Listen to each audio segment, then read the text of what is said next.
বন্দে মাতরম নিয়ে বিতর্ক তুঙ্গে। সম্প্রতি বন্দে মাতরম প্রসঙ্গে বলতে গিয়ে অভিনেত্রী শর্মিলা ঠাকুর বলেন, আমার মনে হয় এমন অনেক ধর্মবিশ্বাসী মানুষ আছেন এদেশে যারা বহু দেবদেবীতে বিশ্বাস করেন না, তারা এক ও অদ্বিতীয় ঈশ্বরে বিশ্বাস করেন।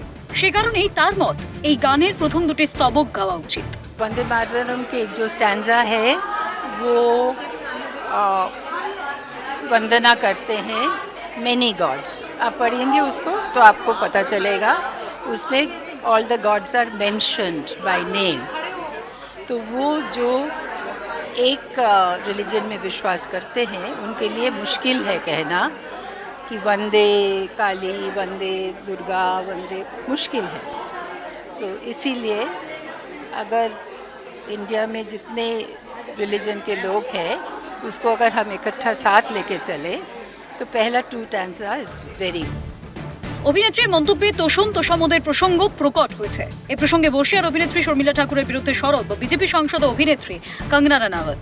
শর্মিলার মন্তব্যের বিরোধিতা করে কঙ্গনার অনুরোধ, হিন্দু মুসলিম মানসিকতা থেকে বেরিয়ে আসুন। কঙ্গনা বলেন, একজন শিল্পীর এমন দৃষ্টিভঙ্গি দেখে তিনি অবাক। কঙ্গনার মতে বন্দে মাতরমে দেবী বা শক্তির যে প্রতীক ব্যবহার করা হয়েছে সেটিকে শুধুমাত্র ধর্মীয় দৃষ্টিকোণ থেকে বিচার করা ঠিক নয়। কঙ্গনার যুক্তি, শিল্প ও সাহিত্যে প্রতীক ব্যবহারের বিষয়টি আলাদা করে দেখতে হবে। কোনো শিল্পকর্মে কোনো ধর্মীয় প্রতীক থাকলেই সেটিকে ধর্মীয় আচারের সঙ্গে এক করে দেখা উচিত নয়। এবার এই বিতর্কে মুখ খুললেন বিজেপির রাজ্য সভাপতি শ্রমিক ভট্টাচার্য। অনুরোধের সুরে শ্রমিক বলেন, শর্মিলা ঠাকুরের পরিবারের সদস্য সরলা চৌধুরানীর আত্মজীবনী জীবনের ছড়াপাতা একবার পড়ে দেখুন। এই কথা বলতে কিছু মানুষের বুকে ব্যথা হচ্ছে, তাই এখনো পর্যন্ত বন্দে মাতরমকে নিয়ে আইন করবার পরেও সেই বিতর্ক বন্ধ হল। আমি অফিস থেকে বেরোনোর সঙ্গে সঙ্গে সাংবাদিকরা ঘিরে ধরলো, বলি শর্মিলা ঠাকুর বলেছেন, শর্মিলা ঠাকুর স্যার বলেছেন যে বন্দে মাতরমের 2টি স্ট্যান্ডার বেশি আর গাওয়া যাবে না। আমি অনুরোধ করব, এখানে যদি কেউ সাংবাদিক থাকেন তাদের মাধ্যমে শর্মিলা ঠাকুরকে একবার বলবেন তারই পরিবারের সদস্য সরলা দেবী চৌধুরানীর আত্মজীবনী জীবনের ছড়া পাতাটা একবার পড়ে দিন।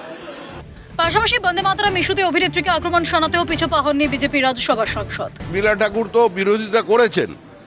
এখন শর্মিলা ঠাকুরের তো বংশধরের মধ্যে আমি একজনের নাম দেখতে পাচ্ছি যিনি ভারতবর্ষের সবচেয়ে বেশি খুন এবং সবচেয়ে বেশি গণধর্ষণ, বলপূর্বক ধর্মান্তকরণ, মন্দির ভাঙা জন্য যে কুখ্যাত হয়ে আছে ভারতের ইতিহাসে, তারই তো নামকরণ হয়েছে ওনার পরিবারে। উনি তো সব বলবেনই।